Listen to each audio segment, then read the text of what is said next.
Hello, everyone, and welcome to episode 7, hard to believe, episode 7 of Gracefall Ignition.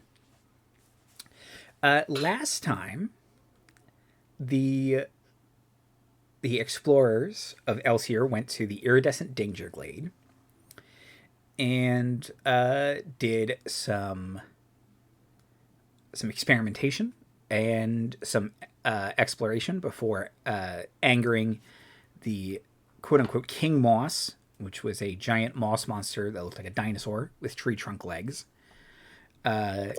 before swiftly defeating that.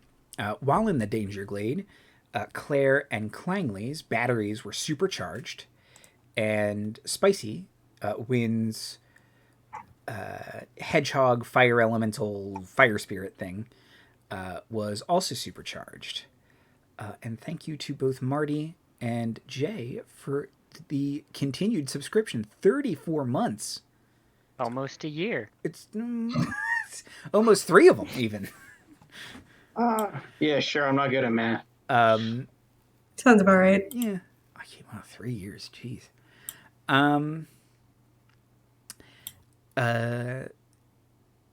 Let's say, well, Marty's agreeing with Jay, so I think... I guess I'm outvoted. Sorry, it's a democracy. The length of a year is now 35 months. Oh, God, please, no. Almost a year. It's 2020 part 3, baby! No, Bring it that's... to a merciful end. You're so nice that I had to do it twice. Yeah, that's going to be the next conspiracy of how Trump can be president again. It's actually still 2020, technically. Hey, are we doing politics in my fantasy? Sorry. There are no unethical billionaires in this game. We're literally colonizing a planet. There's no one here. And there are no people living here, I will say. Yeah, this time when we say there's nobody here, we actually mean it, not just there's nobody here because... Right, it's just because we don't agree with what they worship or something. No, I'm not saying it's not problematic. You're still exploiting this place's resources. Animals live here and shit, but no people live here.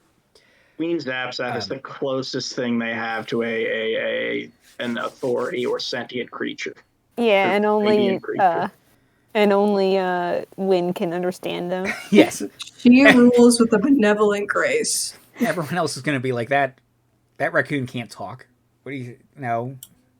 But she won't talk to you, maybe. I don't know.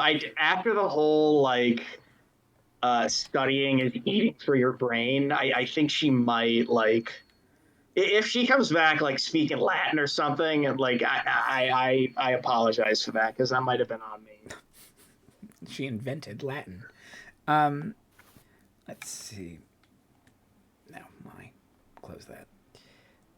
Too many. Oh, I was looking this up earlier. A group of raccoons is called a nursery. Aww.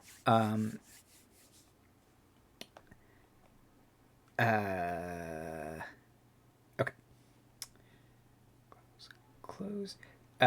You all proceeded to go back to the camp. And from there, some time has passed.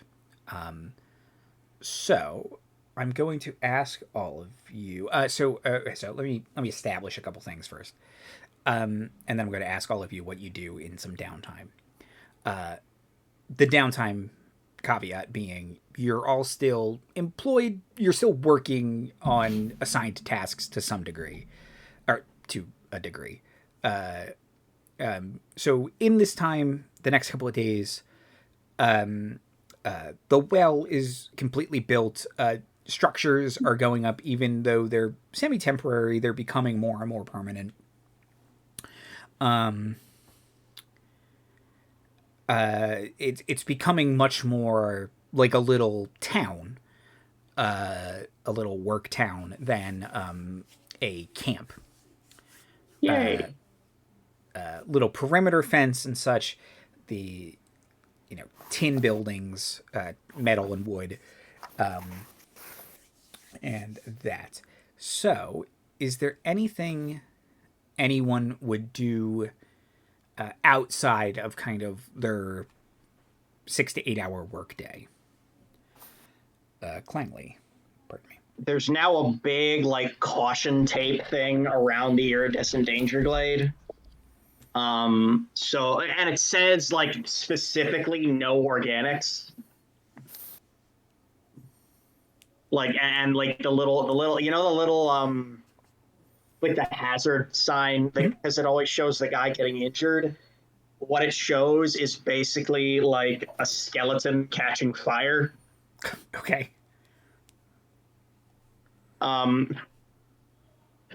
Warning, no organics, melt explosion possible. Basically is what it says. Because if I recall correctly, we did call it melt exploding is what happened. Yes, several different words were used, and none of them were good. Yeah. So and beside that, I imagine Clangley is probably trying to help create some sort of like if there's like we have a functioning ship, correct? That we could hypothetically use to get back to the moon.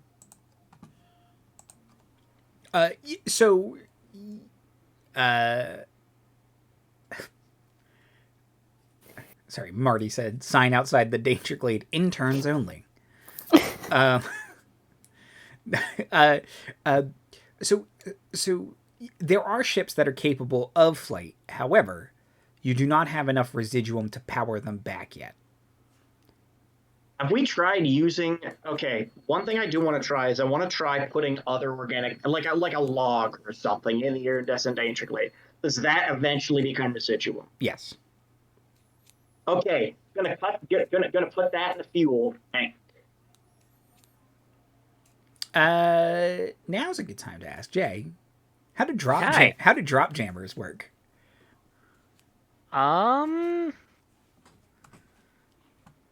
Carefully. Interesting. Okay, going to ask Lady Issabel if it is okay to put this in the tank. Yeah, no, I was not trying to catch you in something. It's just I know Jay had mentioned they were thinking about how drop jammers work, so I was seeing if that is a log of unrefined residuum. It's not going to go. Okay, well, how do we go about refining it? I can't say I'm a geologist or a... Powderizing it, mixing it with a low-grade, high-output fuel source. What about like a spare Warforged battery? Would that work? No, wait, that's just more No, residual. it's mostly formulating it with the other ingredients to make it from just pure residuum into fuel. Fortunately, we have a lot of the means to do that. Unfortunately, we're still setting up the facility to do that. All right, would you like me to prioritize this facility? Because I could, all of my workers are currently, working on other things right now. I could have a union meeting and we could start building one of those facilities you're talking about right now. We're working on it with the engineering corps. It's still a big question of where are things going to go. Okay, I would suggest this is going to sound very counterintuitive. I would suggest somewhat close to the iridescent danger glade. I mean, yes, if we can just produce residuum, that would help with fuel production quite a bit. And this is a log. This was a log report. It's a regular log. How long did this take? A couple of hours. Yeah. Depending on the size of the log, a couple of hours. I'm picturing like a probably like a 1.5 foot diameter or something like not a huge log, like this, like yeah. No, like this. Sorry, I was trying to do math in my head, to picture the thing. Yeah. So 1.5 foot diameter. Okay. Yeah, big, like a stump, basically, right? Yeah, like not a huge not a huge log. Yeah, a couple hours then. Honestly, I kind of left it there, and then I went to get some motor oil, but Set it and forget it. Basically. Quite frankly, I put another 2 there before I came here. I am honestly astounded that we may have solved the energy crisis with a 60 foot by 60 foot approximately square of land. Is rather impressive. Yes, quite frankly, this is a lot less destructive and intrusive than I was worried we were going to have to be in order to find a large source of residuum. I mean, it also sort of creates plant monsters, but I guess that's, manageable. Yes, those plant monsters are somewhat of a negative externality, are they not? That is something we will need to study. But as it stands, I'd say this mission is going rather swimmingly.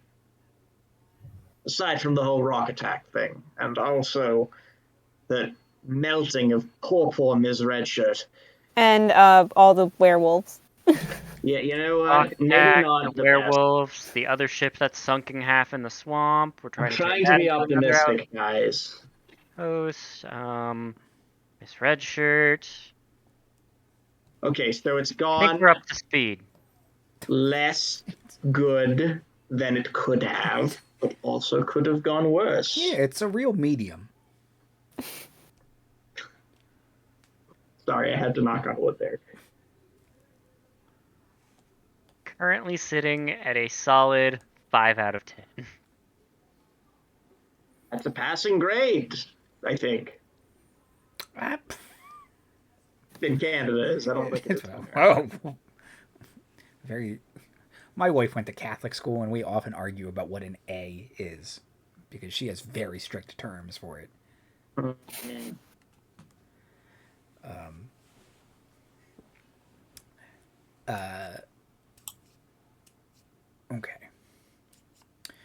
So doing some experimentation on transforming things into the glade residuum, attempting to distill it down into fuel. I almost said food. Don't eat this. I implore you. Okay. Warforged, I probably could. Wouldn't go great, but I mean, And you eat? yeah. no, it's less like eating. It's more like storing it. Okay, it's just you're accessing your chest cavity. Yeah, It's your trunk. Your hammer space bender compartment? that is legitimately what I've been using to store everything I own.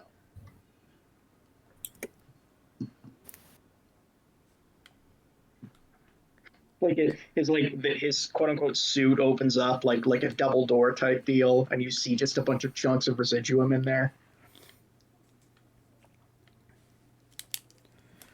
Huh. Anyways, what's everyone else doing? Okay. Sorry about that. Wynne, what are you doing?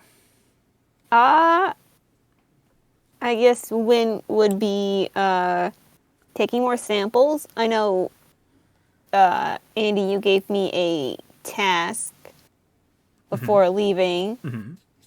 I gotta plant this little seed for, what's his name?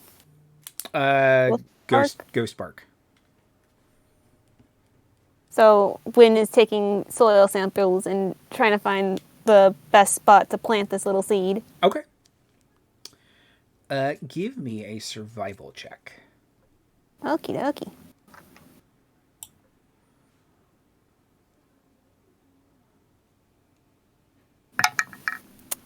Ooh, that's a dirty 20. Ooh. Let me pull up my map. Pardon me.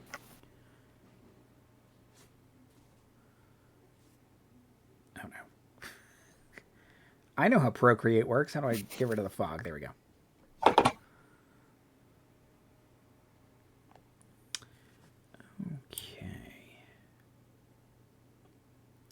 Okay. So, in your exploration, in your exploration, just gonna select a layer I can't fuck up. There we go. In your exploration, you find several miles away a lake. It's this beautiful, pristine lake. There's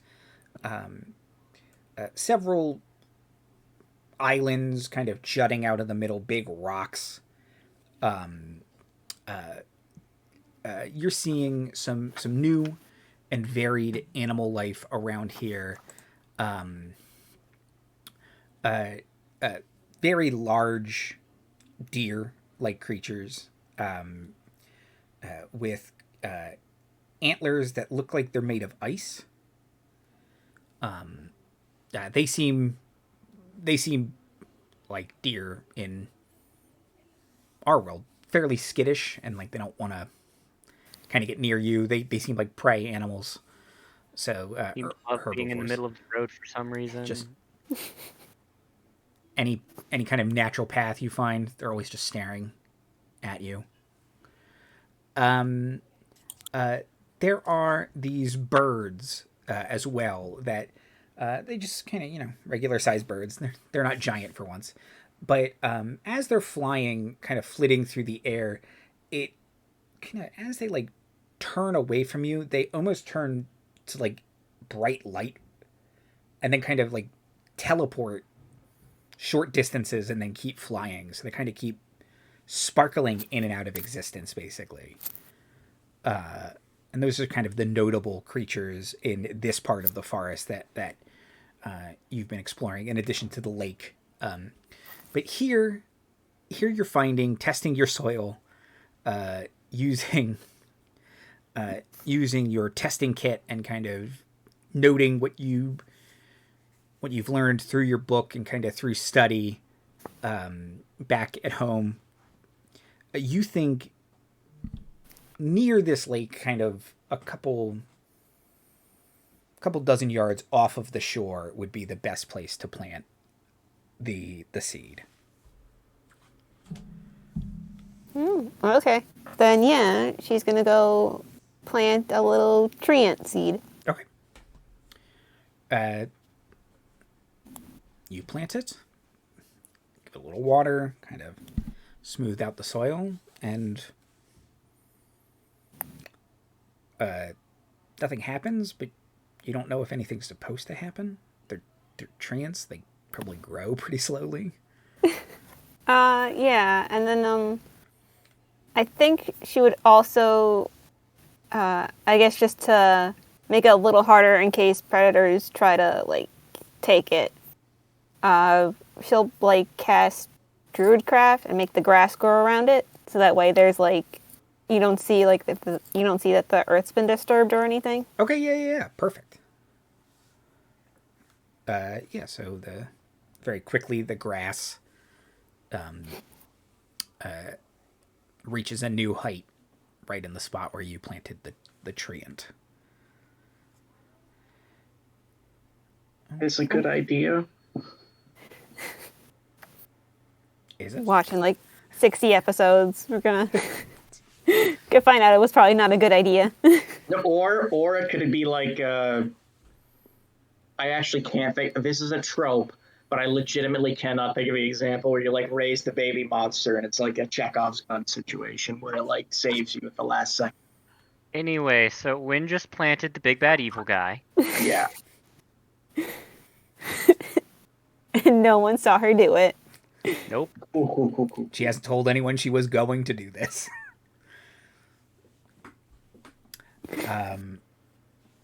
Ghost Bark seemed nice. They seemed sick. Yeah. This is helpful for the treants. They're all dead on the Wyan Yoth. Yeah, there's one left. There's one left. Yeah, it's endangered. And he lives in a sad arboretum, like an enclosed like arboretum. It was really sad. Liz and I had a whole chat about it. Okay. Perfect. So you do that on one of your days in addition to kind of doing your normal exploration. Is there anything else you would be doing? No, I think it's just going to be exploring, adding notes to the journal, just taking in all the nature and weird stuff going on. Perfect. Okay. Claire. So Claire has pushed the experience of being chased by a giant tree dinosaur way into the back of her mind, just locking that up in a box and not thinking about it for at least another 10 episodes. She has also been incredibly methodically going through several increasing in intensity experiments with all of these samples that she has created, both of the bones of Akane Redshirt and of the moss dinosaur. Various experiments in combining them to see the effects, trying out magical effects on them, applying various elements, fire, water, that kind of thing, to each sample until she feels like she has enough information to try out her necromantic magic on both of these samples.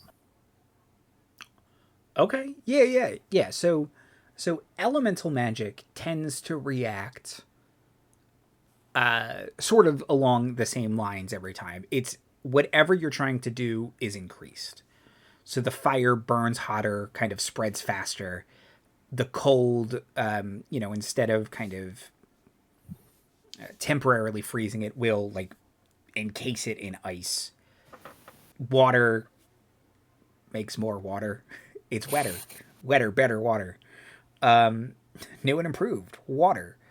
The wind is fiercer. Anything like that. Any kind of like druidic growing magic would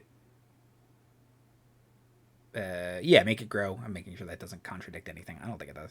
Would make the anything growing around it grow faster. And you, a couple episodes ago, when someone cast mending on it, it did kind of create a little flesh bubble around it, like a non-functional. It's just like cloned meat kind of thing. A couple more mending spells and this will become a keto. But so what kind of necromantic spell do you want to try on it?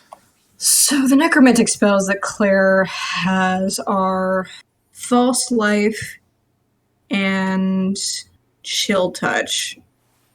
She'll try both of those on it right now. Let me. Chill Touch. Necromancy is not a school of magic that really gets nasty until the higher levels. Yeah. Chill Touch is the one where you conjure a hand and throw it. Yeet. A ranged bitch slap. Ranged necrotic bitch slap. Okay, let me think on Chill Touch for a minute. Let me look at False Life. Which I'm pretty sure gives you 10 hit Chill points. Touch is touchier. Bolstering yourself with a necromantic facsimile of life.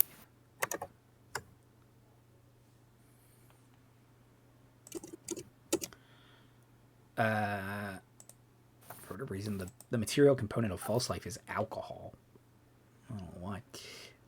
Claire's got booze. Yeah. Oh yeah, no, I'm not. We have none of that here. No alcohol. Oh yeah, prohibition is a thing. If there was one thing that defined the prohibition area, it was certainly not the absence of alcohol. Also very true. And you're on a planet with... Who's going to stop you?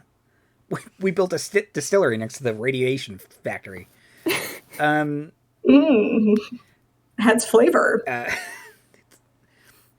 Next 3 generations are going to be really cool. Okay, so Chill Touch... Indeed, it's functionally a damaging spell, but it affects undead in specific ways, and touching the chill of the grave. So it can't regain hit points, which this thing isn't alive, so it doesn't have hit points, but it does seem to infuse it with that necrotic energy, and kind of, if you take that bone and try and do other things with it, now that it's been infused with this necrotic energy from the chill touch, even just for a little bit, it's not forever, but it seems to negate some of the effects. So then if you had someone cast mending on it, it doesn't create the kind of the flesh bubble. If you cast fire spells on it, the flame kind of, it just has like a regular effect. So it almost like negates kind of the spell amplifying effect of it. And it becomes very chill to the touch. It becomes very cold. False Life has basically the opposite effect. Because you're kind of infusing it with stolen life energy, it's amplifying things even more. It's giving this thing added benefits. It's making the fire burn hotter, almost out of control. You're running your experiments as safely as you can. Debatable. Yeah, well, I just tried to be charitable.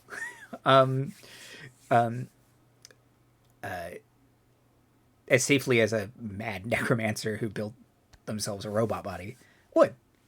But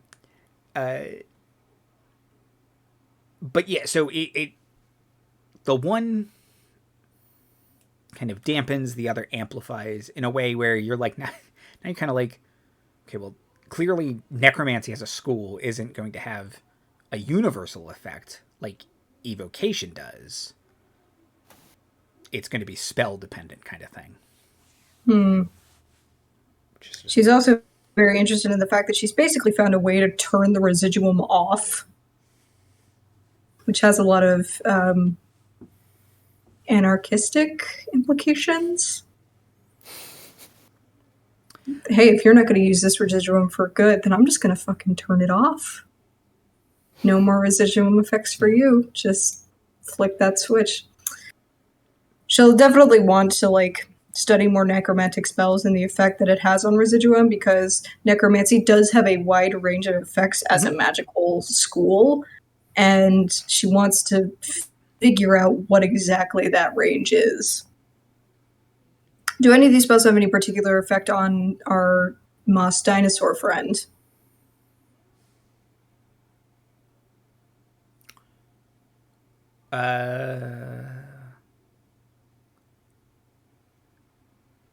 No, nothing outside of damaging it. So False Life doesn't really do anything to it, because technically you're bolstering yourself. But if you're kind of casting it near this thing, you would notice those effects. Pardon me. But yeah, the moss. So the moss is still clearly alive in some capacity. It's just greatly diminished because you kind of blew it up, basically. So the little bits you have of it, they occasionally try and clank together, but they're in vials, so they can't do anything. And yeah, casting your spells, they don't seem to share the residuum qualities. They're reacting like a living thing made of moss, like an animal made of moss, basically. And every once in a while, Wynne pointed out a tree that was kind of consumed by the moss around here. That one doesn't seem aggressive. Every once in a while, the vials kind of try and go towards that one. But again, they can't really do much. In their current state.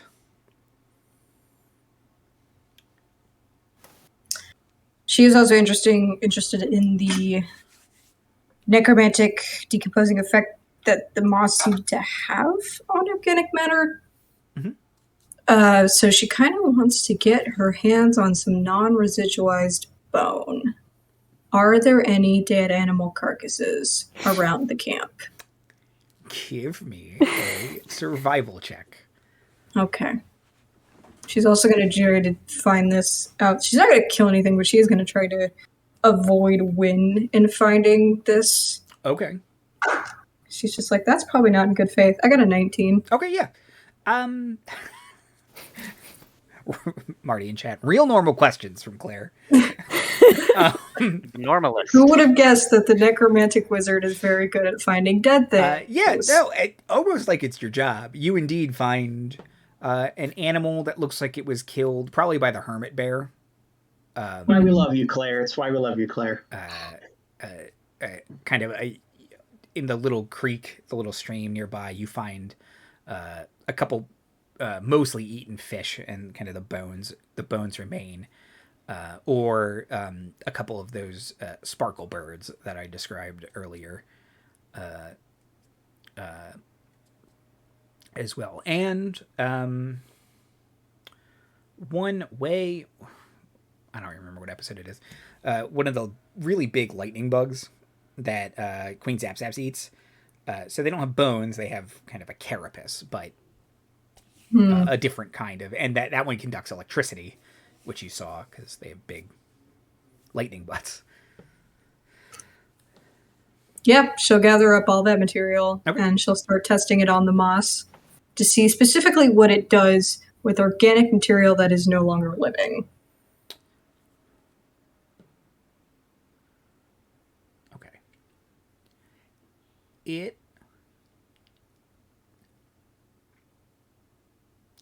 If there's any kind of meat on the bones, it will eat the meat. It doesn't seem thrilled about it, honestly, but it will. But it doesn't do anything to the bones themselves. That does seem too hard. Lots of bones in this campaign. A shocking amount. If I have my way, there will be more. So not interested in organic material that is dead. Interesting. She's also, like, obsessively cataloging all of this. Claire's a sage. Okay, By background. So, but there are no books here other than what Wynne has. And so now she has created, not necessarily a library, more like the manic rantings of a obsessed with death wizard, but they are incredibly organized. They're just everywhere. And when you come into her workshop, she always seems to know exactly where it is, even if it's like under a chair or shoved under a corner. 3 campaigns. I don't know how. Yeah, 3 campaigns from now, some player character is going to be like, I found this hut full of all these books, and they don't seem like normal books, and I'm uncomfortable here. Just imagining the scene from Always Sunny, where Charlie's just at the wall, and that's just Claire's notes. The longer Claire spends in her designated work area, the more cursed it becomes. Not magic cursed, just vibes cursed. Isabel's busy hanging a sign up outside of it that says Claire's Undead Explosion Shed. I do feel like a couple of us would have had to do wellness checks, but it's kind of hard to do wellness checks on someone who doesn't eat or sleep. Hey, did you bring home more bones? Just hanging up flyers. Do you have extra bones? Please donate any extra bones you find to me. It just says, please bring all undead, or please bring all dead material to this location, and it's like a crude map of the camp and just one area circled in red with arrows pointing to it. There, we have got to work on your people skills. Claire has an 8 in charisma. It shows. Now, I love Claire. He's great. Because, this is great. I love it. Because it's just, I don't know. It's just, you don't really see this shit from, player character wizards, and I love it. Listen, I wanted to go completely unhinged, and I have been given the space to do so. Maybe that was a bad decision, but it's a decision I'm running with. I 1000% support it. I'll give you all the bones you need. Keep them coming. Okay. So Claire is running many, many experiments. And finally, Issabel. Issabel probably doesn't have a whole lot of downtime as head of the engineering corps. And even what downtime she does have, she's probably really bad at not spending it doing more work. Okay. So, like, her spare time was probably helping Claire set up her undead explosion shed. Normally, we only make explosion sheds for the other engineers who deal with, explosives, but this seemed appropriate for Claire.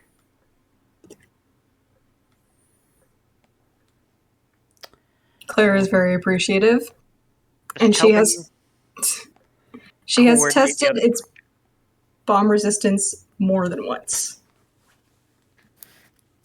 Good. At some point, there is going to be a conversation, just where, like, Issabel's just like, okay, Claire, I'm going to tell you this once.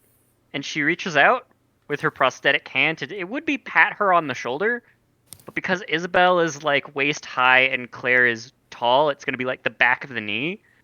She's going to very solidly make sure it makes a clanging noise as her metal arm hits, like, Claire's porcelain calf.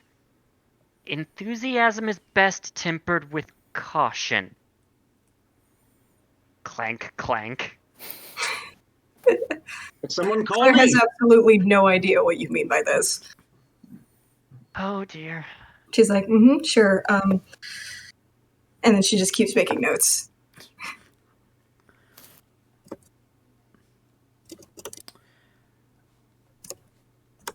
Okay. Good to have you, Claire. Is it?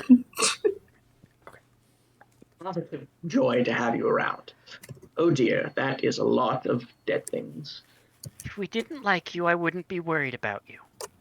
And every time you go in there, there seems to be just inexplicably more dead things. Just like, how does she keep getting these? She's not killing them, is she? No, they look like they've been dead for a bit.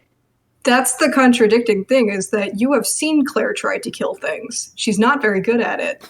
She's an absolute spaz. But the fact that more dead things keep showing up in her explosion shed is increasingly concerning.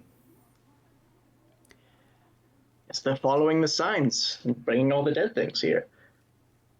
Yeah, I don't think Clangley is going to be that bothered by it unless he sees, like, another dead sapient person there.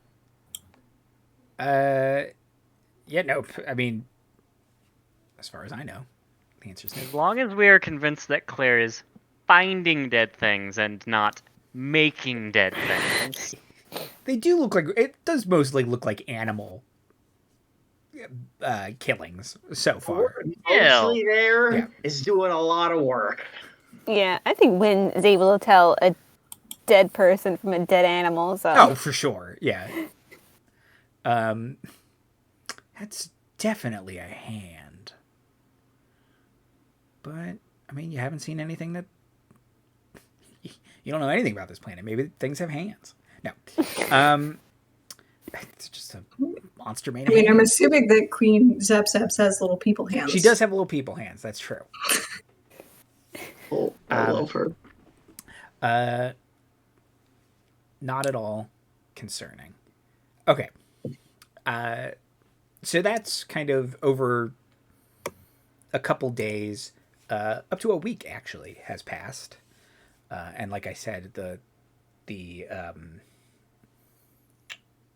camp has become much more of a little town. There is now a sign that says Green Base 1. And under that, there's like a bunch of prospective, like, actual town names that you all will vote on at some point. Some point soon. I'll take suggestions as well. There's a little box for suggestions. But currently the things listed are... The box unnecessarily stuffed with notes that all say, we should call this place Fuck Hugoville.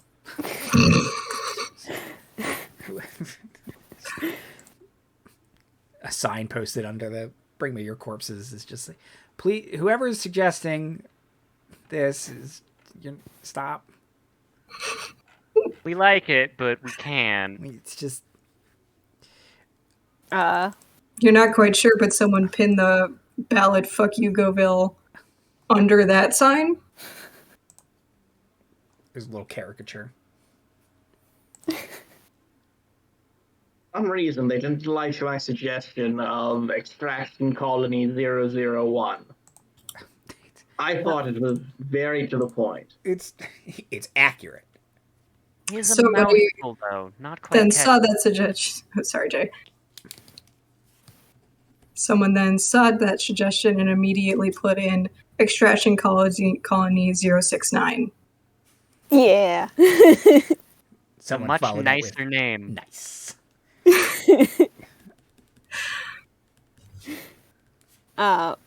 Wynne would have suggested New Spice City. Yep. That's not bad. I like that one. Is there an old Spice Actually, City? I like that one. It doesn't No. even matter. That one's really good. So the company sponsored name right now is just Weston, and it's just it's kind of generic and yeah, thumbs down. New Spice City currently has the most votes. New Spice City. Hey, it's fresh. It's, dare I say, spicy. I think it's going to be called New Spice City.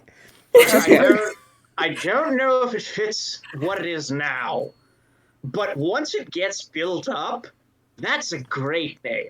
You have to think about the long term here. In 10 years, this will be New Spice City. People will want to move to New Spice City. Just saying. Now it can be New Spice Town.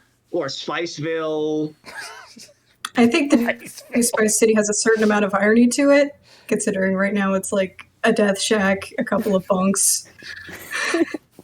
There are probably several death shacks up by now. Engineering has been busy. We have experiments too, Come see our death Even shack. before, Claire likes the Spice New City. Spice City name so much that she put New Spice City over the name of her shack. It just appeared there one. Yeah, some of the even before the voting is done, a few of the things that Clangley and his buds are manufacturing, they have a little made in New Spice City print on them.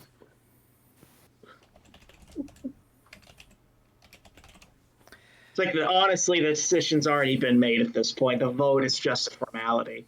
Cut to Issabel machining the stamps that Clangley's workers are using that say New Spice City on them.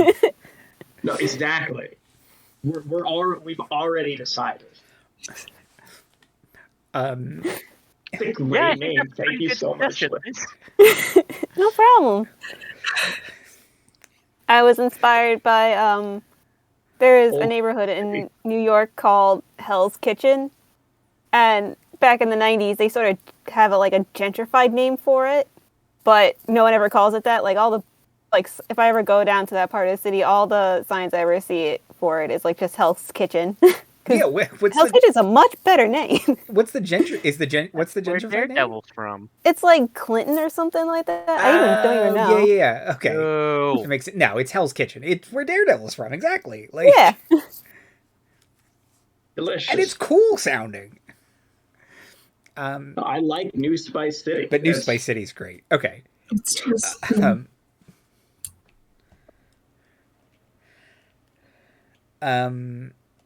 Okay. The next one's going to be Old Spice City, even though it's a newer company. Established. Newer one. Wait a minute.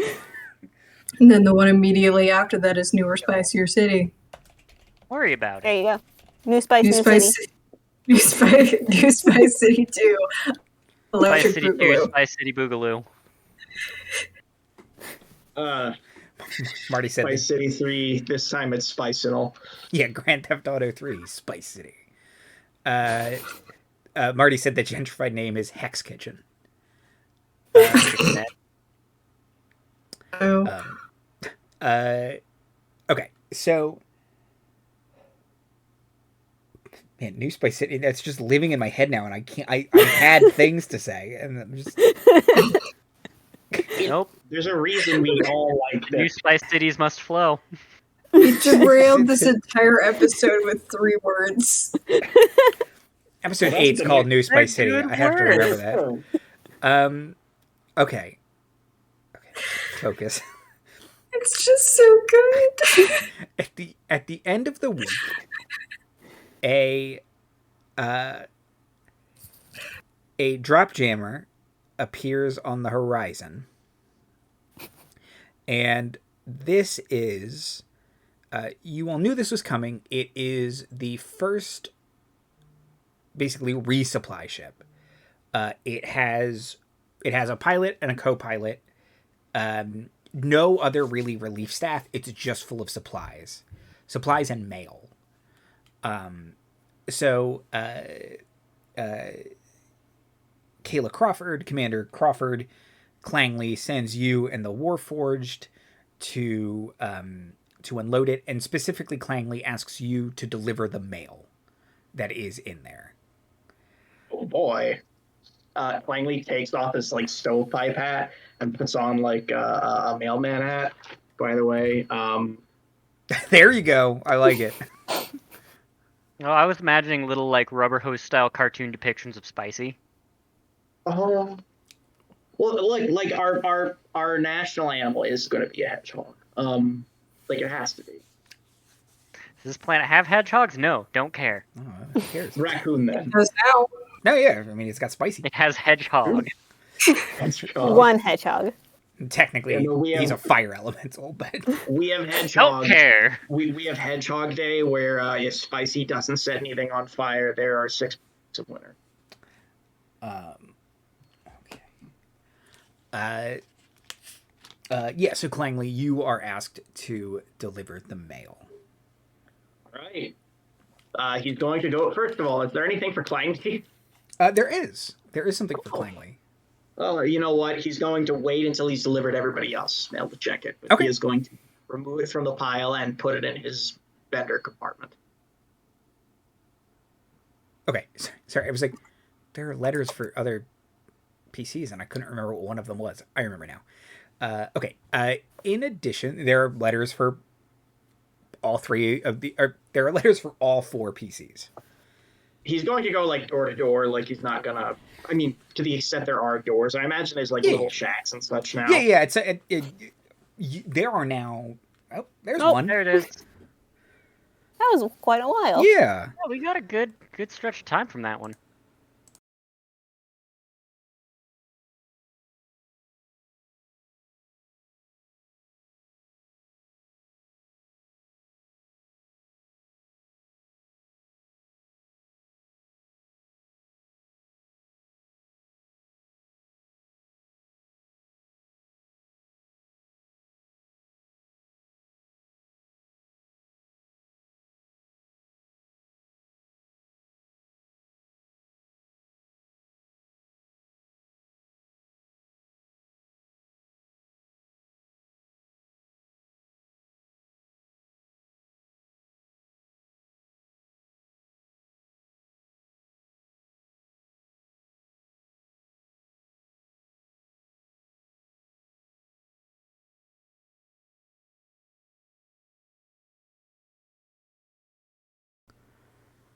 Okay. Weird ass fire. Yep. It also always makes me think of New Donk City, so you know. Well, we're back. Okay. But I think we got this bit on stream. Yeah. So at this point, Clangley, there are indeed like little doors. People have little sheds or shacks, for lack of a better term. They are 4-walled buildings, very plain, very kind of. Yeah, I'm picturing like corrugated tin kind of. They look like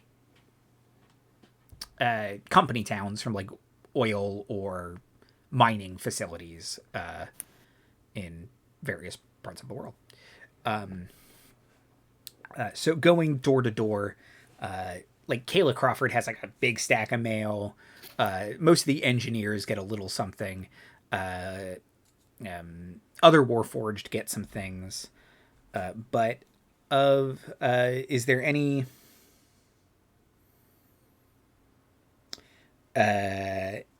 particular order you'd like to drop these off in? Just whoever's the closest. Clangley seems like kind of a very, not a stickler for the rules, but a fairly by the book person. So he's not going to play favorites. He's going to deliver them like in order of. Okay, so maybe not alphabetically, but whoever's the closest is going to get their letter first. Yeah, so you're going to kind of plan a route that makes sense. Yeah. So closest to where the ship itself lands is the engineering core. He's going to pop in and go, mail call. Everybody seems kind of, first, they're excited at like simply the concept of it, because that means the ship landed. Yep. So then they're like, okay, great.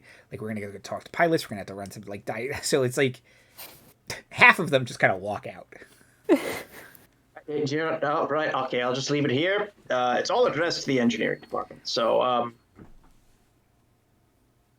Issabel, there's a letter specifically for you. Oh, that's interesting. Should take it. Who's it from? Okay, it has. Hold on. Pull up my notes. It's not like she has a whole lot of family here that's going to be sending her letters, so she is surprised to receive something. The outside of the envelope is not marked.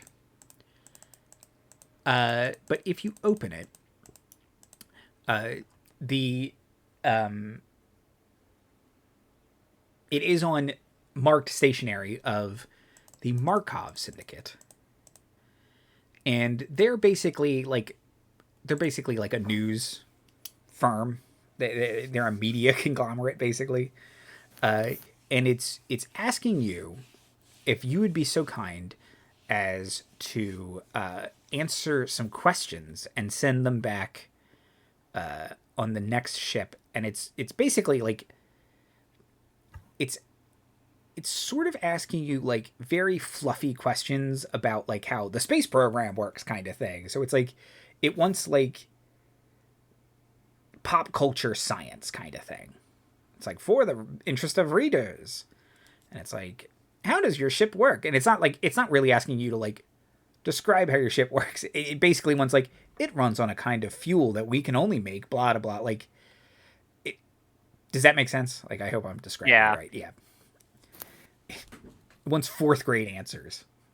Issabel might just give them full technical drawings out of spite. We can't print this. Like, here it is in exact detail, except you have to, like, know chemistry to know how it works. I need a goddamn physics degree. I don't have that. This isn't breaking my NDA because I know that I'm the only one who knows what this means. Yeah, Clangley walks up and it's like, are you sure you have enough detail in there? I could add more. And then at the very bottom, there is like a handwritten note signed from Victoria Markov, the CEO. And it says, if you'd like to talk on or off the record, just let us know. Talk about anything you want on or off the record. We'll keep that in mind, but it's not particularly going to be relevant for a while.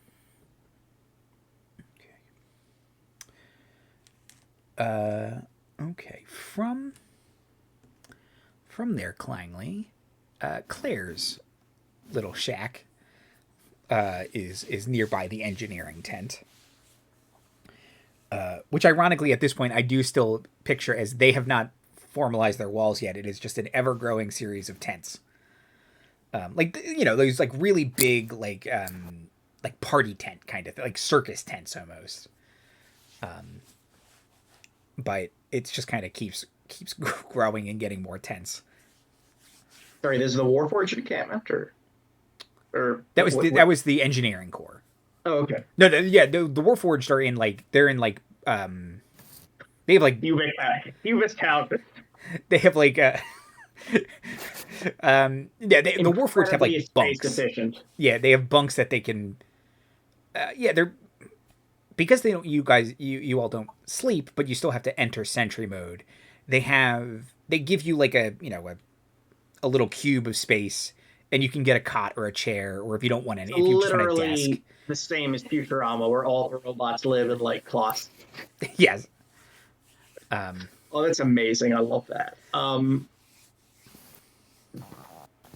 Anyways, Clangley will go up to Claire's shack, knock twice because he doesn't want to walk in on a potentially dangerous experiment.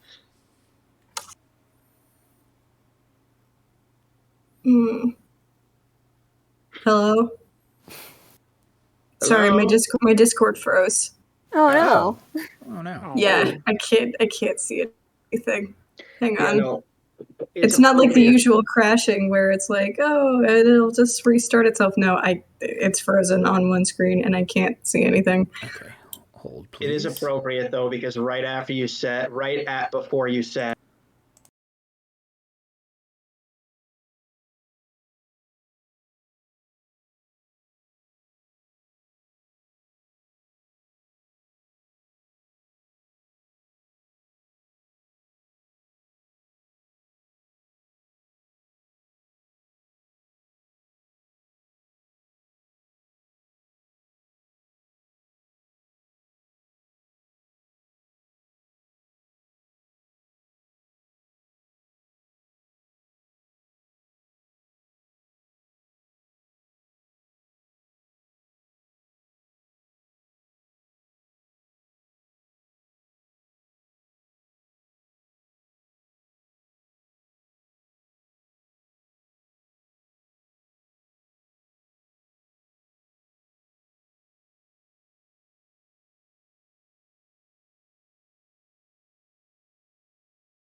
mute. Okay. So we left with Clangley approaching Claire's workspace and knocking on the door. Oh? The door it opens, but you see that Claire is on the opposite side of the room with a full contraption on her head that you can tell Issa made, of just magnifier upon magnifier upon magnifier, and she's holding a big ass bone in her hand, but looking incredibly closely. She's like, "What is it?"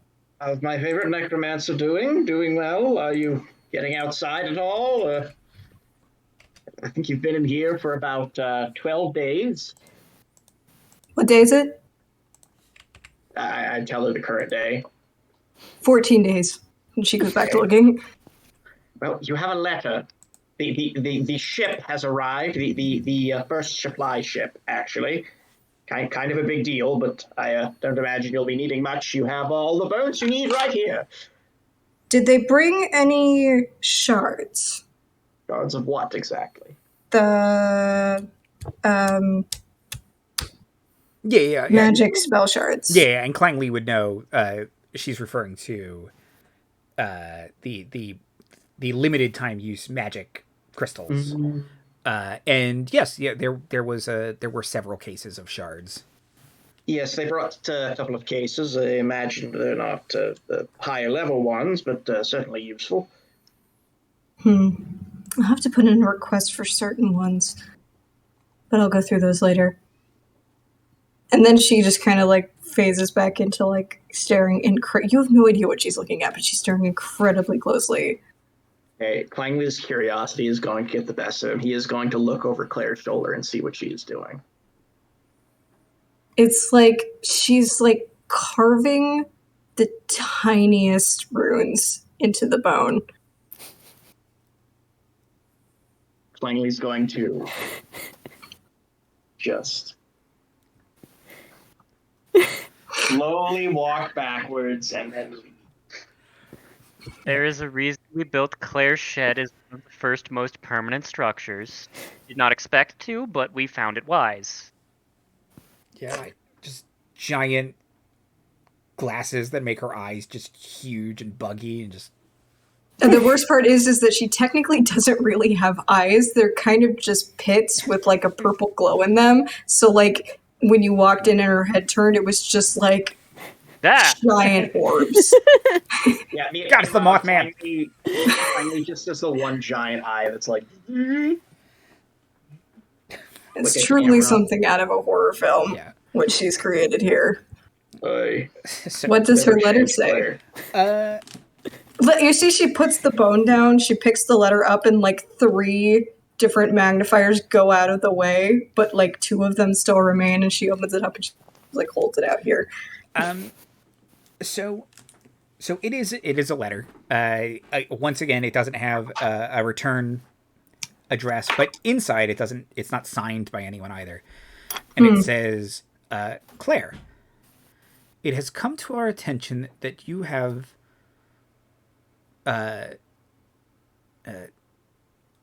embarked on a trip to Elsyer. That simply will not do. You are in great danger there. You must come back to Wyan Yoth where it is safe. You are too valuable to risk on the planet below. I don't know who allowed you to go, but it simply cannot stand. Sorry. And it's signed by. It's a symbol, so it's a square with then a diamond in the center of the square, and then a square in the center of the diamond, a diamond in the center of that square, kind of just going down and down and down. So it's like going infinite. I mean, eventually it's just too tiny to see, but it's fairly large at the bottom of the thing. But basically saying, "What are you doing? Go back."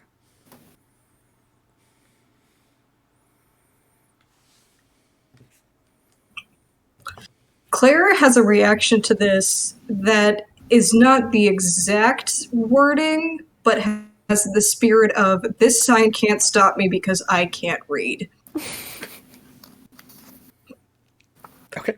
She's like, I don't know who this is. I don't know why they wouldn't want me here, and therefore it has little to no bearing on my actions going forward. And so she just puts it in a pile and goes back to inscribing her runes on the bone. Okay. Once again, I'd love to say... It does now. Once again, I'd love to say, Claire, just wonderful character. All right. Okay. So yeah, a couple more letters, and then I imagine I'm going to whatever grove Wynne is hiding in. Yes. Yeah, so distributing more letters, kind of dropping Commander Crawford's little sack off with her personal assistant, Cora, who immediately starts sorting things into piles. And you find, Wynne, where are you right now? I think Wynne would be probably down by the river, taking in sort of like sketching in one of her books, like the little local fish that they have. Okay, perfect. And Clangley is considerably less like he seems much more relaxed about this meeting because it's out in nature and such. And Clangley's like, beautiful. Listen, the supply ship came earlier today. They brought a letter for you. Oh, from who? I'm pretty sure it's illegal for a mail carrier to read other people's mail, so I don't know. While it would be indeed illegal, this one actually has a return address, and it's listed as Ghost Bark. Oh, that's the sad tree man I met before I left. Oh, And then we'll open it up and read it. Okay, yeah. So in the same kind of the same very tight handwriting from before, it's a little more wobbly than you remember it. being the last time, but it says, "Dear Wynne, I hope this letter finds you quickly. I don't know if it will make the first ship back. As soon as you planted the seed, I felt it, and I knew that once again the great trees will prosper, though not here, somewhere else. I can... I know my time is short, and I will fade, but the future of the great trees is bright, thanks to you, the Orchard Warden." And then it's signed Ghostbark. Oh, that's nice. He knew I planted his little seed. You did what now? Oh yeah, I planted this tree and it told me to plant a seed on the planet so that his species will continue to live. So I did that. Okay. Do we have any concept of invasive species yet? I don't think so. I mean, we're an invasive I species. was going to say, I think the closest thing is people. Yeah, I mean, you killed all of the trees up there. Have fun with that. I am going to deliver the rest of my letters. Okay, bye, Clangley. It's been a pleasure, as always. And then mail carrier stuff. Okay. Although at this point, Clangley's getting a little bit like, I kind of want to look at my letter, but I know I have to deliver everyone else's first. It's like, hey, you have to read the card before you open the present. It's great. I know who it's from. You handed it to me. Yeah. Oh, thanks. But yeah, you proceed to hand out mail to everyone else who needs it, and there are 2 pieces of mail left, both for you. Both for me? Yep. All right, let's open this up. So the first one, you open it up, and it says, "To whom it may concern, we've been trying to reach out to you about your hat's extended warranty." Hold on my button for renewing it. I can't. I've already voided the warranty because I did modding on it. I can't. We are about to close out your file, and this is a courtesy letter. Not extending it. Barty, I can't. You won't fix it for me because I modified it. You're not. I know you know how to fix it, but you won't. Clangley reads through it increasingly angry because he's probably had a bunch of disputes in this company because he keeps modding his own parts. You know I voided it. You're just bullying me. You're mocking me. So you quickly get rid of that junk mail. And then the other one is a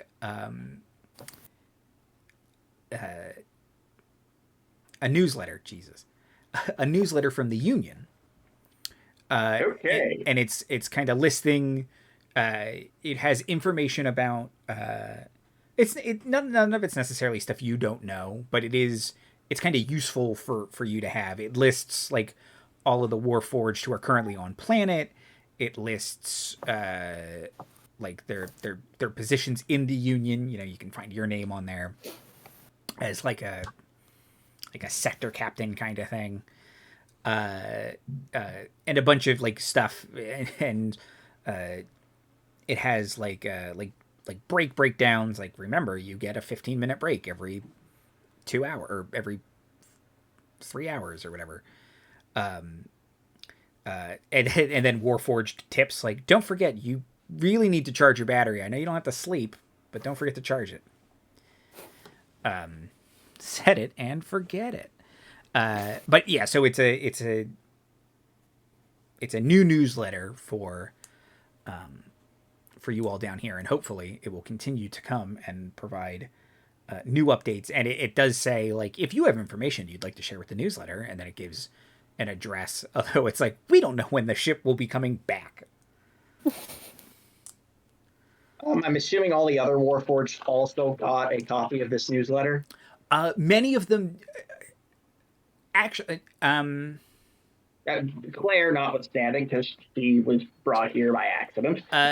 You actually, sorry. So that's a great question because, it actually looks like only certain members got it, and they want you to like relay that information to other people. So like that's part of your like task list as like sector captain. It's like we don't have the resources right now. It turns out buying a fucking mail slot is expensive on this thing. That's fair, honestly. I imagine getting it delivered interplanetarily is also probably not cheap. Yeah. So and they're like, we're gonna work on that because this is a necessary service. Like this is a necessity for the public good. So they're gonna try and negotiate better prices. And capitalism. When more ships actually can come down, the price should go down because that's how capitalism is supposed to work. Don't go. Or maybe the same person will own all of the ships and then jack up the price super high. Yeah, or they'll just never lower it. We can say. It's fine. Or the two ship companies will start talking behind everybody's backs and agree to set the price at a certain rate. No, that would be illegal. That doesn't happen because that would be illegal. That doesn't happen ever. Never happened before. That's unethical. Yeah, and Exactly. if there Can was you imagine somebody like using vital communication services and just like endlessly jacking up the price through oligopolistic collusion? And I certainly can't imagine if like there was a public service that was much more affordable and frankly more reliable generally. If like they put some chairperson in charge of that who used to be on one of the boards of the other thing, and now they're ruining it from the inside by turning off all the sorting machines. Andy, you might want to turn your mic sensitivity up. What? We're losing like every fourth or fifth word. Really? I don't think that's Andy's mic. I think that's AT&T trying to, maybe get us to stop shit talking. Was it just for my Louis DeJoy screed, or has it been for a while? It's been happening. It's been like that for a while. Really? Bit, but it hasn't was been really too bad. noticeable while the rant was going on. Oh, Yes. Well, I'm sorry. Good rant. Not on the stream. Apparently, it's just on Discord, so it's probably your noise gate settings in Discord. Oh, Yeah. I will. I of course can't edit that while I'm in full screen. I will fix that when I am done. I have also moved the mic slightly closer to me, so I am sorry. I'm sorry that I have been cutting out a little bit. And as Marty pointed out, the best thing about this stream is that there are no politics. Never. So, time is it? Okay.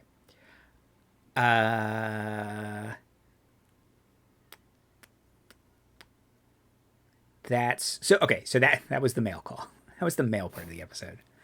Okay. Yeah, and Clangley obviously will relay that information to everybody during the next meeting. Yep. We just got a letter. We just got a letter. We just got a letter. Wonder who it's from. Thank you. That brought me back. Here's the mail. It didn't fail. It came in a giant flying whale. That one I don't remember. It's slightly modified. It did. I mean, it basically did come in a giant flying whale, though. It's just made of metal. Okay. So that's that. And then it's basically through the end of that day. Can I get... Oh, I figured out what I wanted you to roll for this. Can I get... Hold on.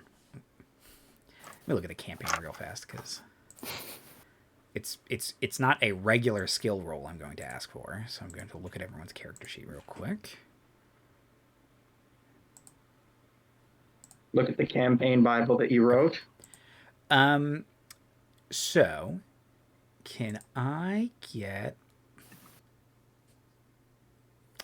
Well, can I get charisma checks from everyone, please? Oh boy. Uh-oh. Mind No. you, why have to be charisma? The one This is a thing very that none of us are good at. charisma-heavy party. Most charismatic. Is there a single person here with a charisma higher than 12? I mean, I am curious. I don't know if there is. Wynne, you get to add +1 to your check, which I believe just... Oh, no. Yeah, total +1. So don't worry about your -1. You're adding your proficiency bonus to it, but you have -1 charisma, so it's a net +1. Okay. If So that I made actually rolled sense. I rolled a 17. Okay, that's pretty good. So an 18. Okay, pretty good. Clangley? I got a 13. 13? I'm assuming I'm not adding charisma. Or proficiency, rather. No, because it's an insight charisma check. And Wynne, I think, is the only one who has insight proficiency. Yep. Okay, fair enough. So 13. Issabel? Got a nat 1. Now, okay. Just 2 days later, look up. What? And Claire. I actually also didn't roll too poorly on this. I got a 14. 14? Okay. Perfect. So the other thing over the kind of the period of time that is happening, if you're kind of listening out for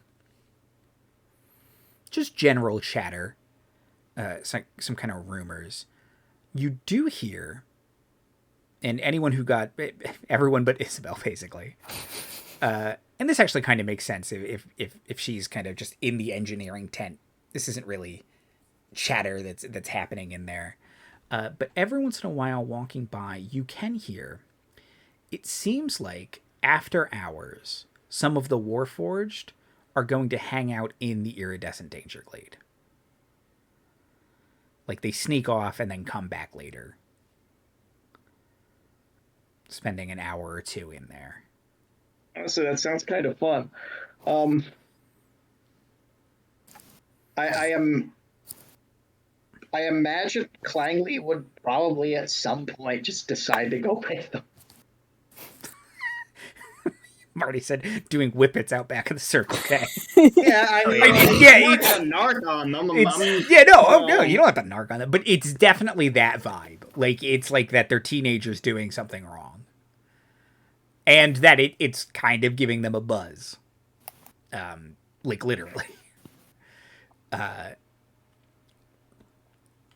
But in addition to that, Clangley, if you head out, Claire, are you gonna engage in this at all, or just kind of be like the teenagers doing whippets out back of the Circle K? No thanks. Here's the thing. Claire hears these rumors and dismisses them. She doesn't care if it's happening or not. It's really not running her business. She is, like, on a completely separate thought tangent, going to go back to the iridescent danger glade purely because she needs more samples. So if she runs into anyone else, it is pure coincidence. Okay. Perfect.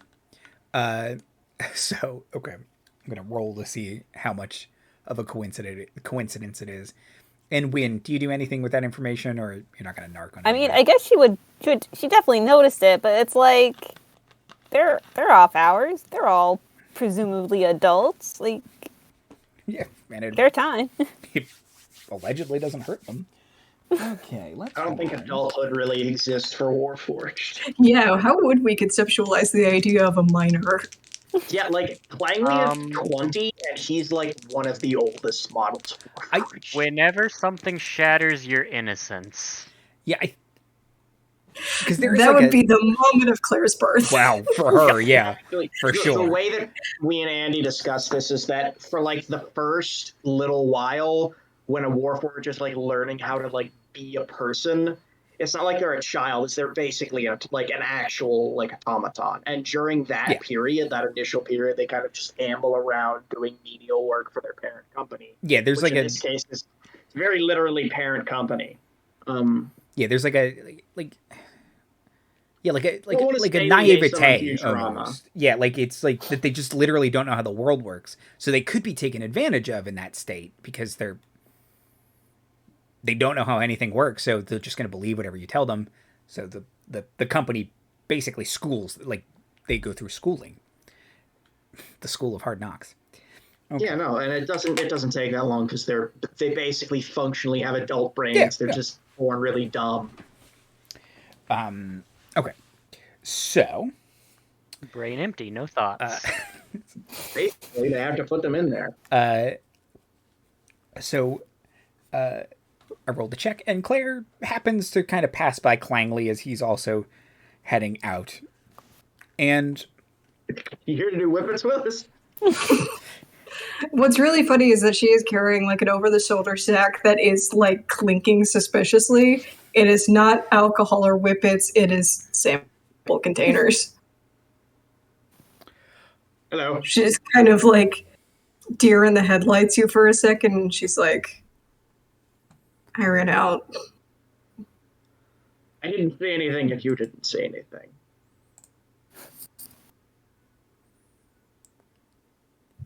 Acknowledged. She's gonna. Okay, and then keep going. okay, perfect. Aren't they both going towards the same place? Anyways? Yeah, so it's kind of like that awkward, like, oh, right. But yeah, you're both heading to the same place. So Look, what happens in the IDG stays in the IDG. So indeed, you get there, and there's some other people, some other Warforged already there, some other folks already there, and there is a bit of a doing whippets behind the Circle K, kind of, teenagers goofing around, but and I'm just going to use your insight checks from before, but the other thing you're noticing is there are a couple Warforged, and people, they are people. I'm not trying to say they're not, but a couple of the Warforged are taking this like it's not doing whippets. Like there is something almost religious about this experience. Like they are getting a new soul, kind of like almost like they're like you can see someone's like almost like baptizing themselves.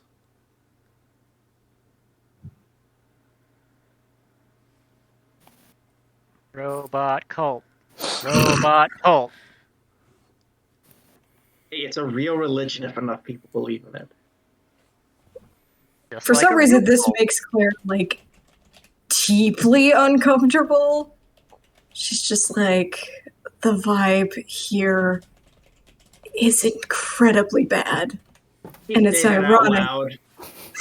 She doesn't say vibe, but she's just more like, this is a bad feeling. And the fact that she's getting just like, this has absolutely failed her vibe check is ironic, considering that she has created just the most rancid vibe place of the entire camp. And That's even exactly. she's just like, I willingly spend my time with dead things, and this is not good. They had With to the build me oddest, my quite own frankly. containment facility? What's wrong with y'all? Yesterday, and it's I brought a dead squirrel back to the camp, and even I think this is a bad time. It's Yeah, not Clangley even so doesn't- much like she's just like judging them. She's like, this is not sitting right with me personally.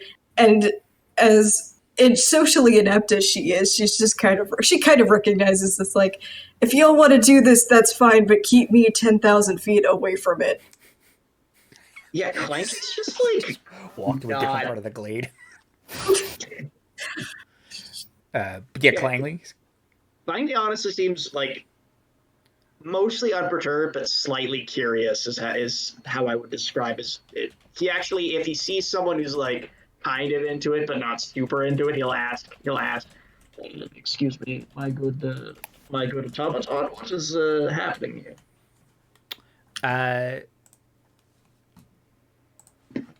Hold on, let me get a name. I'm sorry, were you asking someone who is into it or who isn't into it? Who is kind of into it? Kind of? Okay. Like Yeah. who's like not like in a deep meditative state, but is clearly at the very least curious about what is going on, or has maybe engaged with it once. Okay. So you go up to Dozer, who is a farm working Warforged, basically. They're pretty big. They have they're Colossus from the X-Men, basically. As opposed to his Flat brother Plow, as opposed to his brother Plow, who works in construction. Yes. Very confusing. It's just like goblins. It makes sense. Or my goblins, I guess. It's not like a universal goblin trait. Kind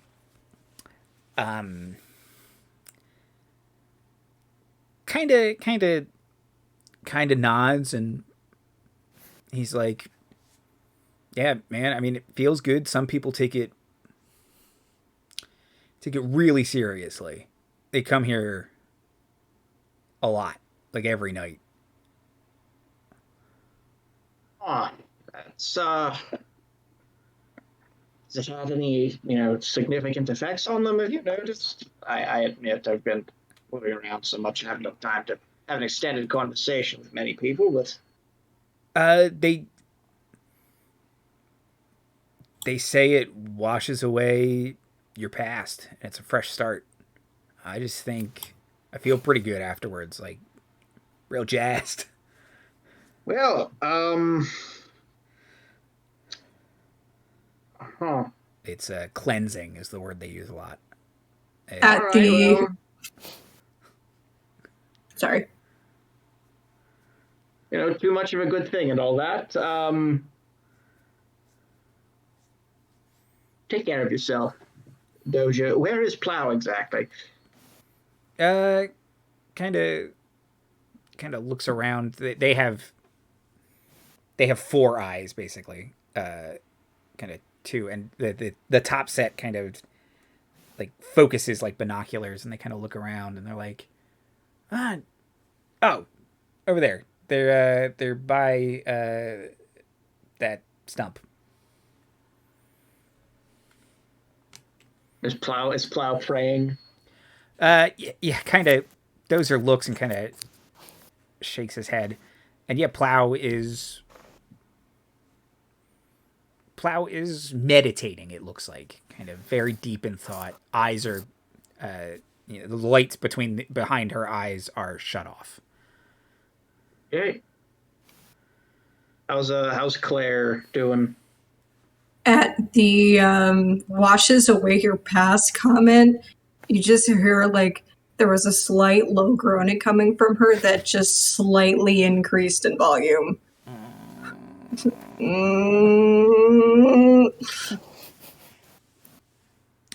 Kind of looks around. Somebody looks around like somebody leaking. See, like check his armpits. It's just, No, I'm not here. touch the top of his hat, make sure he's not like steaming. Oh well, the steam is normal. Everyone steams sometimes. Exactly. What happens when you get a little older? But yeah, so Claire's just making this groaning noise. Which Clangley you would almost certainly understand as Claire.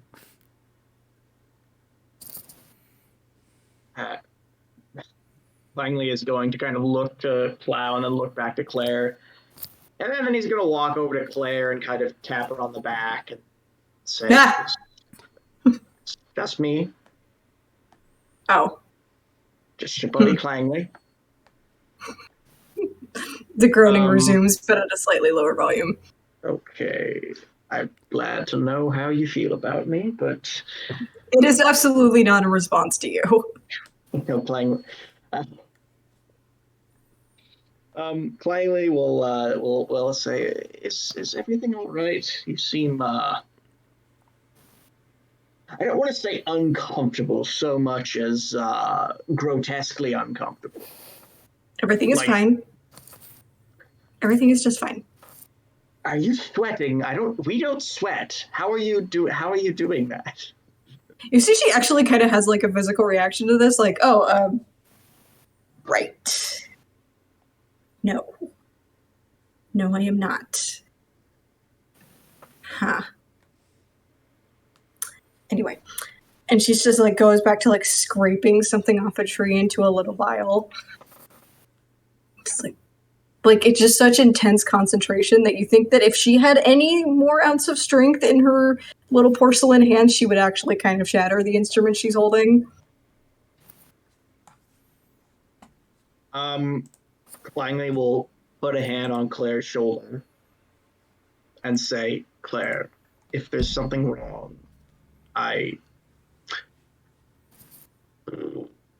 feel partially responsible for your well-being because I did bring you on this trip, and I know you didn't sign up for this. So if there's something here that's putting you in emotional distress, I would like to know if there's something I could do about it. Claire sighs. She's just kind of like, I am not antagonistic to the idea of being here. I have found incredible opportunity in the things that I have discovered here. There are some things that make me deeply uncomfortable, and this is one of them. But I also need samples. So,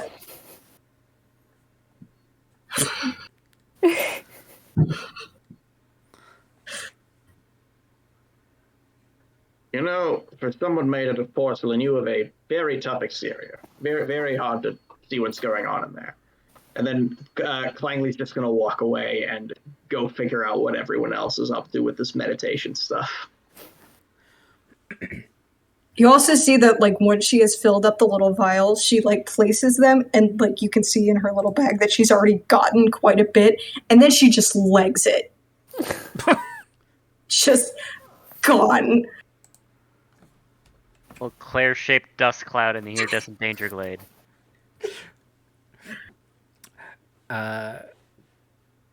Okay, yeah. Perfect. Clear pieces.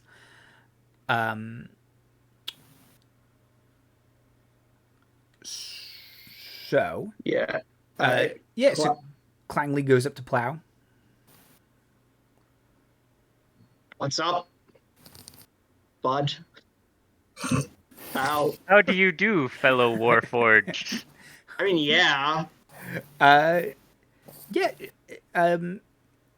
She seems to be saying something to herself, kind of muttering, like describing her day, basically.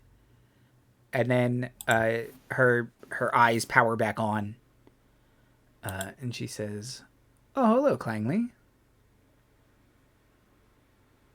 What's up? Oh, just ruminating on the day, thinking of the good and the bad."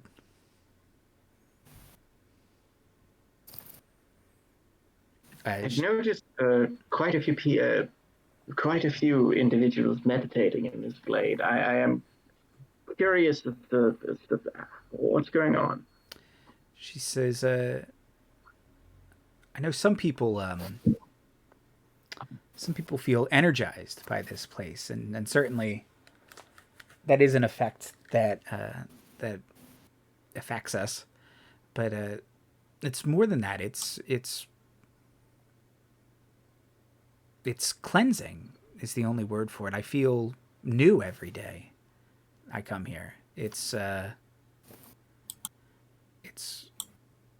religious." Yes, it is quite a reinvigorating experience, isn't it? I mean, it feels like we get a new soul every time we come here. Well, I must say, I've been in here a few times. I don't quite feel all that different, but it is something. It is an experience that, unlike many on our former home, has not been manufactured for us. It is something that we can truly call our own, is it not? She nods enthusiastically, like, yeah, you get it. This isn't, so many of the other people were created by the gods. We were created by humans and dwarves and halflings. So it makes us like one step. We're like the grandchildren of the gods. We're the next generation, and there's a disconnect. But here, Why? we're Why is there a renewed. disconnect? Why is there a disconnect? She just says, "You've never felt like that? I've always felt that way. Not lesser, just that their gods didn't serve me. They didn't create me. They didn't have me in mind." Who put the metal in the earth, which forged our bodies? Who created the dwarf god whose name I remember? Residuum? I think that these things have a way of working themselves out. And she kind of nods and she says, "Of course. No, that does make sense. That Thalen created the metal and Sonez created our souls. I'm not saying we have no connection. I'm just saying so many of the elves and such, they can trace their lineage back to the gods, and we can trace our lineage to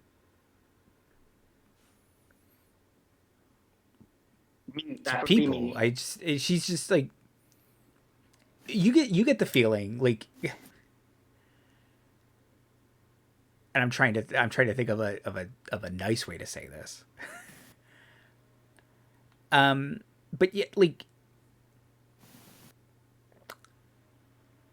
she clearly never believed in anything and was wanting, and now this makes some kind of sense to her. She's joined a cult. Like, she is the kind of person who would join a cult, where you're just like, what you're saying doesn't make you're asking questions that you could have answered in a perfectly healthy or much safer way, and now you've listened to the first weirdo who told you were special. Okay. I'm just going to say, love that you're having a good time here, but maybe, too much of a good thing might blow up your battery. We're not sure what happens if you stay in here too long. I feel the need to say that. And if your battery blows up, you will die. It's not a religious thing. It's just perfectly from a safety perspective. I don't know what happens if you stay in here for like 2 days or whatever. Like, I don't know how long you're planning on staying in here for, but she says, "Oh, not that long. It's like I said, it's a nightly occurrence to cleanse." Okay. To cleanse. The person who, if someone stays in here for a very long period of time, I'd like you to send them to me if possible. I know we're kind of testing the limits of this, but I don't want anyone to get seriously injured in the process. Again, too much of a good thing. Clangley is not only a representative of the Warforged Union, but he's also a certified OSHA regulator. This blade is not up to code. Literally, yes.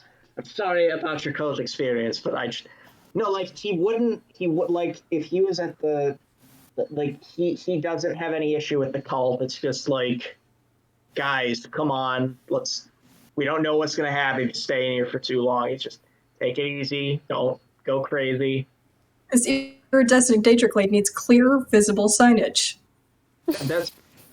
I have a sign right there that says, prolonged exposure may lead to, and then a bunch of symptoms that I made. Because I don't actually know what it does yet. Spontaneous combustulation, I think, was one of the possible side effects. It happened to the person, to the humanoid. Yes, my working theory is if you stay in here too long, your battery will overload and explode. So keep that in mind, guys. I'm sorry to be a killjoy. I know. It's Actually, the sign says no loitering, so we should probably leave. You can loiter in here all you want. You're off duty. I don't want anyone showing up to work tomorrow with an exploded body. Dead. I was hoping this would gain the vibe of Dad showing up at the party and not really ruining it, but kind of ruining it, and that's where we are, and I'm so what I'm happy going about for. it. We'd rather you do it in the house than go somewhere else. I was literally about to say that. If you're gonna drink, I'm gonna drink with you, just so you see that. Hey, your old man's kind of cool. This actually just seems more sad than anything else. Not even drinking with them. It's just like they're drinking in the basement. It's like old man pops his head. It's like, hey, make sure y'all have designated drivers. And Anybody need me to call an Uber? Yeah, I'll Are you drive all you good? home. Oh yeah, see now you can just get a taxi delivered to you wherever you are. Okay. So it's about 9:30, so we're gonna start to wrap it up. But yeah, so again, it's about 9:30. Let's call the Ubers. It's everybody. I just want everyone to get home safe. It's cool. So yeah, We're having fun here, but it is still school night. It is a school night, everybody. I got work in the morning. So yeah, it's not everyone here. It's just a couple people, but it seems like it's maybe a couple people. Some of them seem new. Like it's been like a couple people every night, and now it's like 5 or 6 of them. Clangley will come back every now and then to just monitor what the hell is going on here. Again, he's not really because Clangley has never really had any. I guess for Clangley, the void was never really there in the first place. Yeah. Because he doesn't really need that, but he is kind of curious as to what is happening. Well, and again, it's not like. It's also not like Warforged can't worship the guy. Like, it's sort of. I'm trying to think. Faith. I get what you're saying. Yeah, faith in D&D is funny because the gods are provably very true. real. Like it's faith is science in D&D. Yeah, you have canonically killed a couple of them. Like these players, and also like in the lore of this setting, like canonically, these gods came to your planet to fight other gods, and we're like, cool, you're all good now. We're going to ascend a couple of you to be gods with us, and we're going to go live in heaven. Or Celestia. So, like, yeah, like... Now, one could also argue, are they gods or are they just people who are incredibly powerful? And you could have a whole... You could still have a whole philosophical argument. But they're gods. Like, functionally and everything. So, again, you've never had that longing. That's a perfectly valid thing. Other Warforged are just like, yeah, Evangeline, she's rad. She's the cool angel lady. I worship her. And then there's you're like a Christmas and Easter. Yeah, I'm a Christmas and Easter Evangelinist. Just have that one Marge Simpson meme. If I just think she's neat. That's actually how I imagine Warforged interacting. Like it's for them more of like almost a curiosity for some. Sure. Yeah. Yeah. I think Warforged would have a fascinating relationship with the gods here because there's so many different ways you could go with it. These people in particular just felt like they were missing a connection, and now they found their own version of a faith. Whether or not it's healthy or not, or is going to cause them to explode. Yeah, that's why Clangley's checking. Yeah, it's like this can turn into stabby death cult. If it doesn't, do whatever you damn well please. But he doesn't say that, by the way, because he doesn't. No, I understand. That would be putting his foot in his mouth. It's just want you kids to be safe and not stab each other to death. What? Stabbing each other, that's a great idea. It's just, hold on, Clangley said it was okay. And he's an authority figure, so I'm just going to listen to him. Oh no! Am I starting another cult by No, accident? no, you are not, because you are like, this. You're already even like, this seems odd to these people, and they're just kind of like, well, I'm not going to listen to Clangley. This feels good. Clangley does like probably once join in the meditation, although I don't imagine he gets that much out of it. Sure, yeah. Hey, you signed up for one He's just class. sitting there, and his little eye is just like, vert, vert, vert. He's looking around like with one eye open. Something's supposed to be happening. I don't feel at peace yet. Yes, quite frankly, I feel like I've just had a cup of coffee, is what the humans call it. Hello. This blade is very invigorating. Oh, sorry, I have to stop talking. Right. I'm getting a mental leg cramp sitting here. My leg cannot actually cramp, but I feel like if my leg could cramp, it would be cramping. No, I actually relate to this a lot because my mom is a yoga teacher who keeps telling me to meditate, but I have severe ADHD, so it's like, this is not good for me. I don't want to do this. Whenever anyone is like, clear your mind, I'm like, but how? Like, How though? Still, about that. You're operating as if I have any semblance of control of what's going on in here. I have so much crap on my desk that I fidget with every time we're playing. Like, I'm playing with a piece of cardboard right now. I have. Let me get on with the worry things I have. By the way, I keep this scrunchie on my wrist, not just for my hair because I didn't need it today, but it is a fidget toy. Yeah. I made a bunch of hearts. Oh, yay. Oh, yeah, I draw little squares a lot. Yeah, I will play with the pen. I play with this Thanos coin. I have this Star Wars fidget toy. Basically typecasts itself with people who can't pay attention to stuff. And then people wonder why it takes like 3 hours to get through a single combat. I know. My wife's like, you played for like 8 hours when I used to play at home, and I'm like, well, I mean, not all of us playing, really. We're doing other things too, eating, talking. Okay. Yeah. By the way, hi. This game. We just did nothing for the past 5 minutes.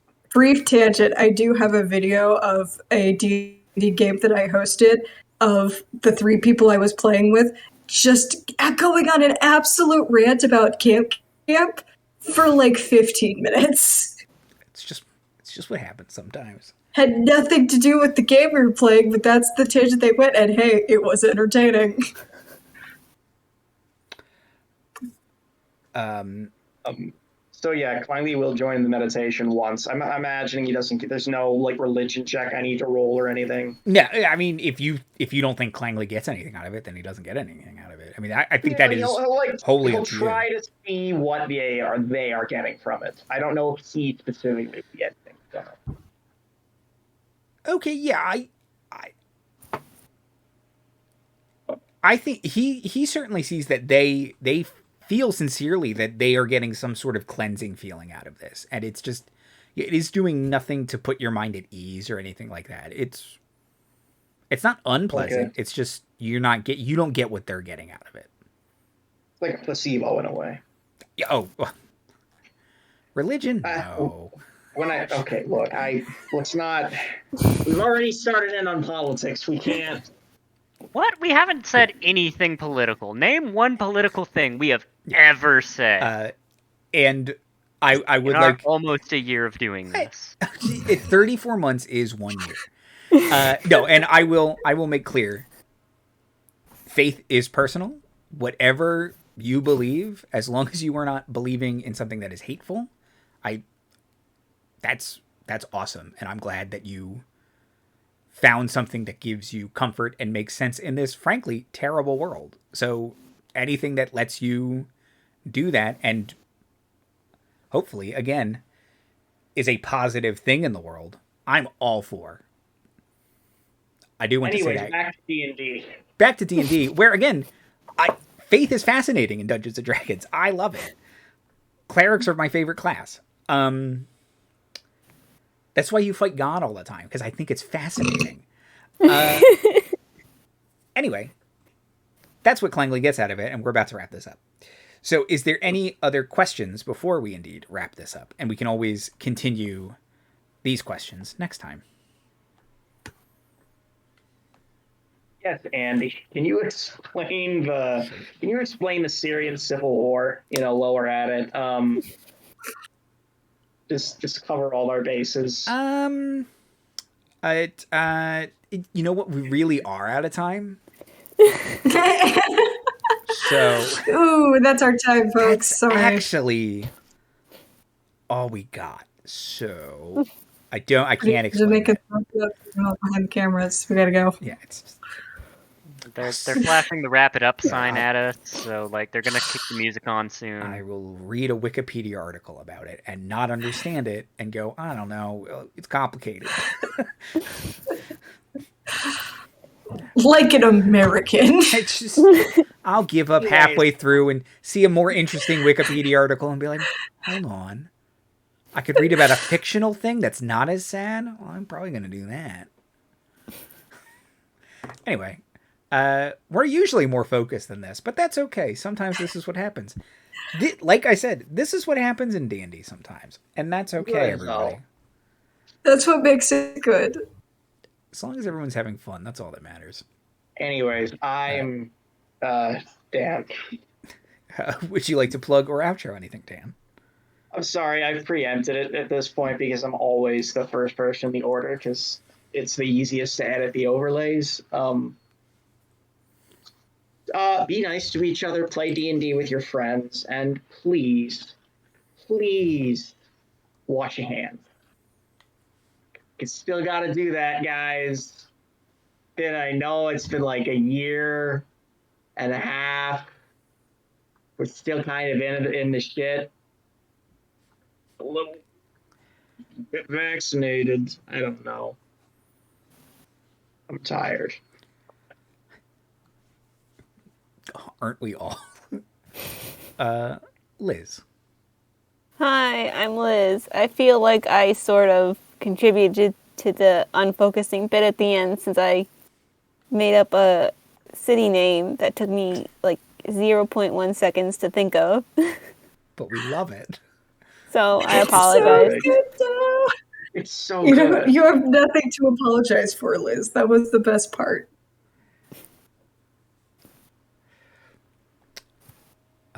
Mira. Hello, I'm Mira. I'm glad that you are enjoying my character with just absolutely rancid vibes. Just the worst. She's a cursed delight. Exactly. She gets more cursed with every single episode, and I'm glad that this is the niche that she has fallen into. If you look up blurst in the dictionary, you see a picture of Claire. And it's so great because when I originally came up with this character and started playing her, I wasn't quite sure how she was going to turn out. I was still on the fence. But now I feel like we've got somewhere, and it's just there couldn't have been a better outcome. Play D&D with your friends. I promise it'll help. And yeah, vaccinations, wash your hands. If you want art, follow me on Instagram at Birds and Nerds. I'm posting animation stuff there right now. That's all I'm doing right now. It's an afterthought at this point.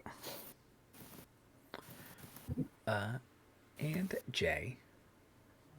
Hi. Play a game with your friends. Wash your hands, wear a mask, get your boosters. I'm also tired. It's understandable. Like 10:30 here. I need to go to sleep. I